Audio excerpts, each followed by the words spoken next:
Gusto kong maliwanagan dito mga bossing, eh, 'no?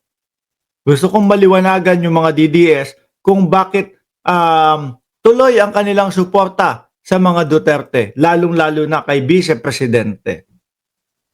Nung una ho, mga bossing, 'no, nung una, lost nimo.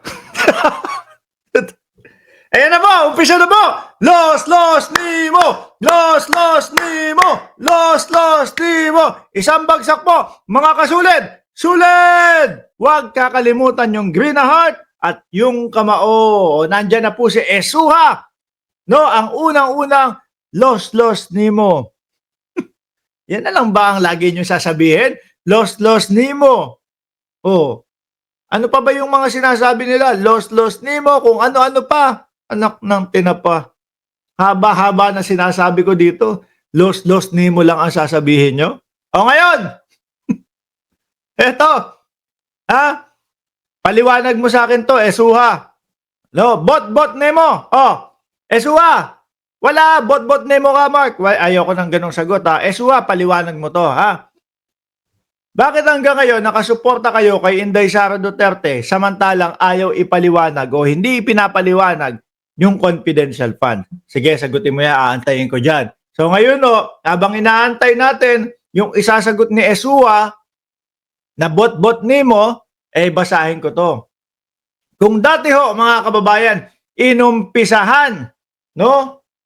Doon sa Mary Grace Piato, sinundan ng Kokoy Villamin, sinundan ng mga Dodonggang, sinundan nung Jugs de Asim, sinundan ng Marian Rivera at saka po ng Chel Jokno.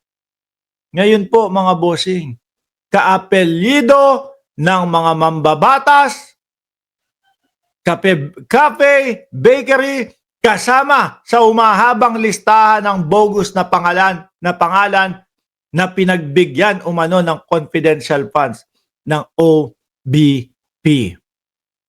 Eto ho baka sabihin ninyo, baka ang isagot mo, wala, gawa-gawa lang ng Congress yan. Naku, baka kaltukan ko kayo. Lagi nga sinasabi, ipinasa ng OBP, ipinasa ng Department of Education, doon sa Commission on Audit, sa COA. Sila mismo, sa kanila mismo nanggaling. Sa opisina mismo ni Inday Sara Duterte nanggaling. No?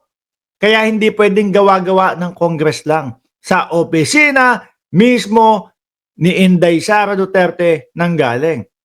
Kung gawa-gawa lang yan, bakit hindi nila sinabi na, gawa-gawa lang ho yan?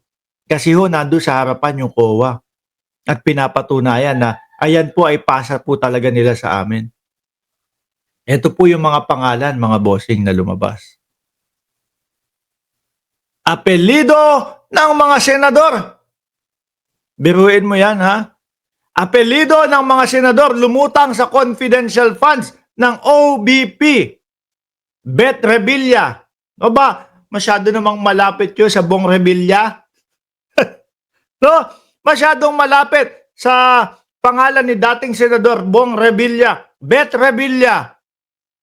Sunod, Janice Marie Revilla. Dayan Maple Lapid. Ibang klase, ha? John A. Lapid. Junior Lito Lapid. Clarice Ontiveros. Yung Risa. Ito yung Riz. Yung Risa. Dinagdagan lang ng Kla. Tapos pinalitan ng I. Clarice Ontiveros. Christine Applegate. Aba, may Applegate pa. Estrada. At Denise Tanya Escudero. Parang Cheese Escudero. Denise Escudero. Lang yan. Palagay ko ho yung gumagawa nito, mga bossing, isang tao lang. Siguro sa sobrang dami ho na kailangan niyang imbentohin na pangalan, napaisip, sino ba? Sa mga senador naman ako. Ito mga pangalan ng senador, ibahin ko, gawin ko naman mga babae sila. Di ba? Ito, pumunta naman ako sa mga bakery. Ito naman ang gawin kong pangalan nila. Pumunta naman ako doon sa mga chichirya, kunin ko din ang mga pangalan nila doon. Di ba? Kasi kung makikita nyo mga kababayan, doon po sa 1,000, 2,000, 1,200 at 79 na mga resibo, mga bossing, mainit Nakapatay aircon panay ho, mga kababayan, iisa ang sulat. Meron pa nga ho doon, mga bossing, Yoyoy Villamin o Kokoy Villame. 2 pangalan. Isa sa OBP, isa sa Department of Education. Magkaibang lugar, pero magkaiba ang pirma. Piruin mo yun, iisa ang handwriting, no? Iisa ang pangalan, magkaiba ang lugar, magkaiba ng opisina, OBP at Department of Education, pero ang pirma, magkaiba ho. May paliwanag na ba? Yung mga los nimo dyan? Los nimo! Ganun lang po ang sasabihin nila. Paulit-ulit. Los nimo. Hindi ho mga makasagot. Bakit hindi makasagot yung mga yan? Yung mga kasulid. Kasi nga ho, mga bossing, mismong si Inday Sara Duterte ang sasabihin lang sa kanila, pinupolitika kami. Ganun lang ho, mga bossing. Paano naman sasagot at magkakaroon ng dunong yung kanilang mga supporter kung walang naririnig na mga paliwanag sa kanila? Di ba? Kung walang mga naririnig na paliwanag sa kanila, mga bossing. Biruin mo, Beth Revilla, Janice Revilla, Dayan Maple Lapid. Parang Dayan Lipo Lapid.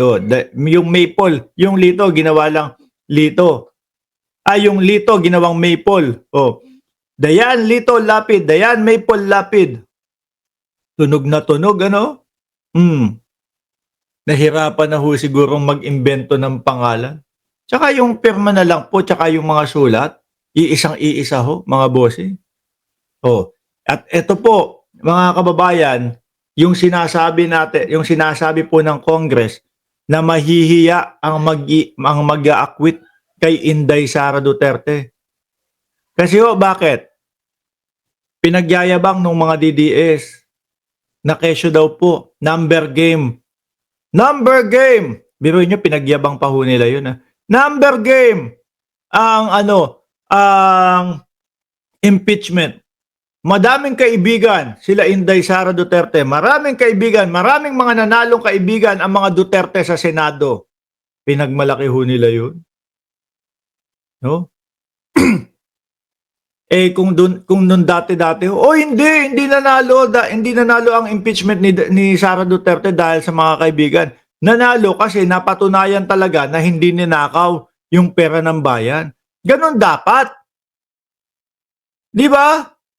Ganon dapat, mga bossing. Sila parang pinangangalandakan pa. Madami kami dyan. Kaya hindi mai-impeach si Inday Sara Duterte kasi nandiyan sila Robin Padilla, mga kaibigan niya yan. So hindi talaga napatunayan na ninakaw o nagnakaw o hindi nagnakaw ng pera. Hindi lang na-impeach dahil po doon sa mga kaibigan. Proud kayo nun. Proud kayo nun. No? Tapos isa kayo doon sa kinakaltasan ng tax, kinsenas katapusan. Isa kayo sa nagbabayad ng tax kada bilin nyo, kada gastos nyo. Di ba, Ed-ong? Proud pa kayo nun. Okay na yan! No? Wag na yung impeachment na yan. Kasi bakit daw? Idol kasi nila yung mga Duterte. Hanggang doon na lang yun, mga kababayan.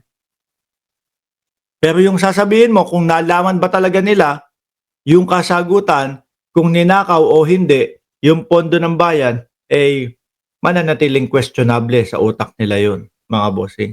Yun ang mga DDS. No? Handang talikuran na ang bayan dahil po doon sa kanilang mga ina-idol. Ayan tingnan mo, kitang-kita na. Paano nila ipapaliwanag to?